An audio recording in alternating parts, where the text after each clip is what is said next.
Welcome back to Watching Business Incorporated on Channels Television. We head to the markets now with Anita Edet.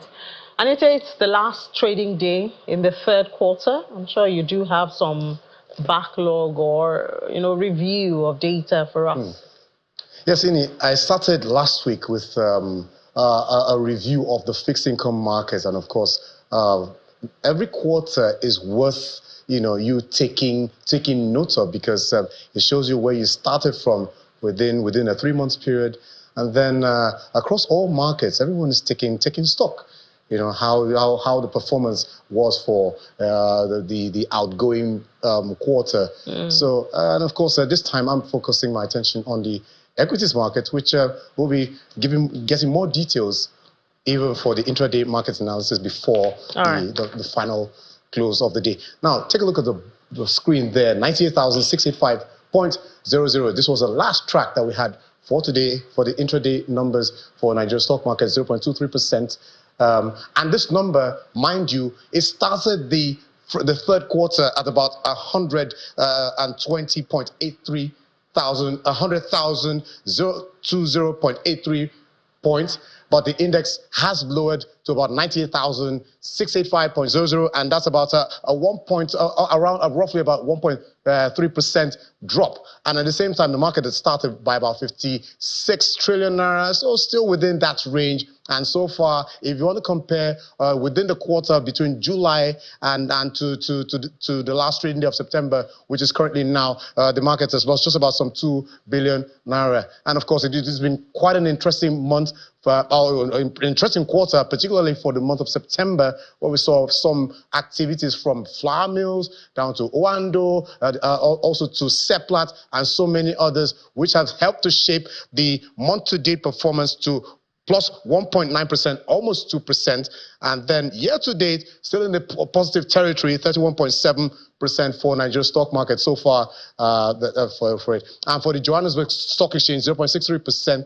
Let's take a look at, for this Johannesburg Stock Exchange, the mining sector has actually revved up the performance for Q3, despite this intraday down that you see. But so far, the market has come all the way from 80,000 to about 87,000. And then, of course, this number had climbed a little bit higher, but just a slight pullback in which you see some bargain hunting and some profit-taking activities taking its toll on the market. Now, let's move over to the other side of the market for the African continent, where we see the NGX 30 as well as the Kenyan stock market making some mixed printing. But so far, NGX Nigeria stock market is the lone gainer there, while we see the NGX 30 just by a tad, 0.01% at the last track, 31,461.74 for that market number. And then for the Nairobi Stock Exchange All-Share Index, it closed for Friday at 0.05% in the green for that market at 107.16. That's for that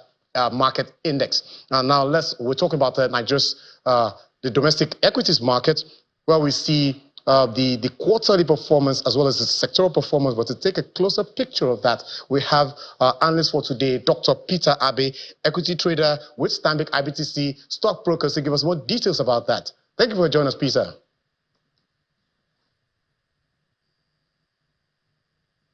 Hello, Peter, can you hear me?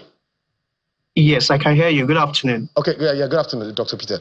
Okay, so now the domestic equities market. Let's start first with the quarter-to-date performance, 1.6% decline. Now, give us just a wrap-up of all the activities within the quarter-to-date from July to September. Okay, so you rightly mentioned quarter-to-date, the market, all-share index has actually lost 1.6%. But when we look at the various sectors in the market, the oil and gas really gave us much of the gain we had in the market for the quarter. Oil and gas gained about 38% quarter on quarter, as well as banking sector also gained 12%. So when we look at it, you've rightly mentioned some of the activities we saw in the oil and gas space, Orlando, about the completion of the acquisition of any subsidiary Nigerian, and also Seplat talking about extending their time frame to acquire the mobile producer in Nigeria. So these are the factors that drove, the positive sentiment in the oil and gas. And when you look at the banks, you also saw some of the public offers we saw during the quarter. Many of these banks, we saw them in the markets, from GTCO to Zenith, Access. So these are the names that we have seen, and a number of the half-year number also were released into markets, which were actually positive and drove activities in the banking names. However, we have a few other laggards in the market, from the industrial to consumer. We saw the industrial lost 18% quarter on quarter, and consumer lost 1%. So these are just a brief summary of what happened in the markets during the quarter. Okay, so that's the quarterly review, but let's talk about the intraday market numbers. How are the sectors, all the sectoral, the 5 key sectors, how are they performing at intraday? Okay, so at the moment, the banking index has gained 1.57%. We received the news of the UBA numbers into the market earlier today, which saw a positive rally in that name. That also had a positive effect on the underbanking names like Access, good run in Access, currently GTCO, and even Zenith. So, if you look at it, the banking names are having a good time this morning with the gain of 1.57, courtesy of the UBA numbers. Impressive. Each one of them. Impressive. Okay, Peter, Dr. Peter, I think we'll leave it there, and of course, take our attention to other markets that we're currently tracking around the globe. So thank you so much for your view on our show. Thank you for having me.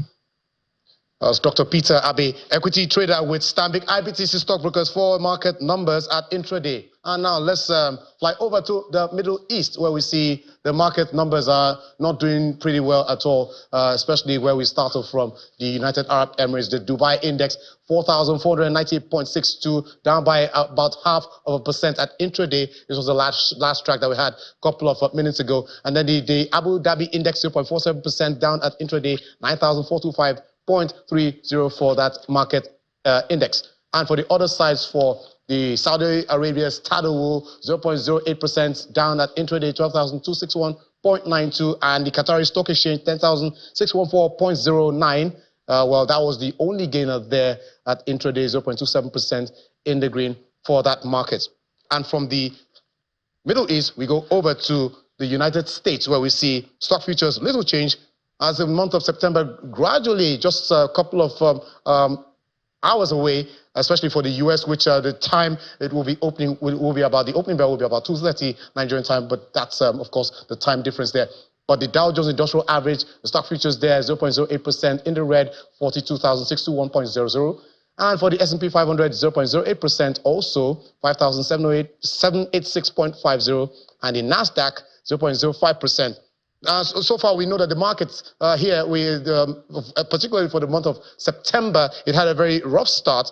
Now, of course, but that jumbo rate cut from the U.S. Fed actually helped the market to some positive and significant gains within the month. And so far, looking ahead, the market is expecting that, of course, October is known to be a troubling month, for U.S. markets, because it's known as a time of extreme volatility, with more notable Wall Street drawdowns occurring during the month.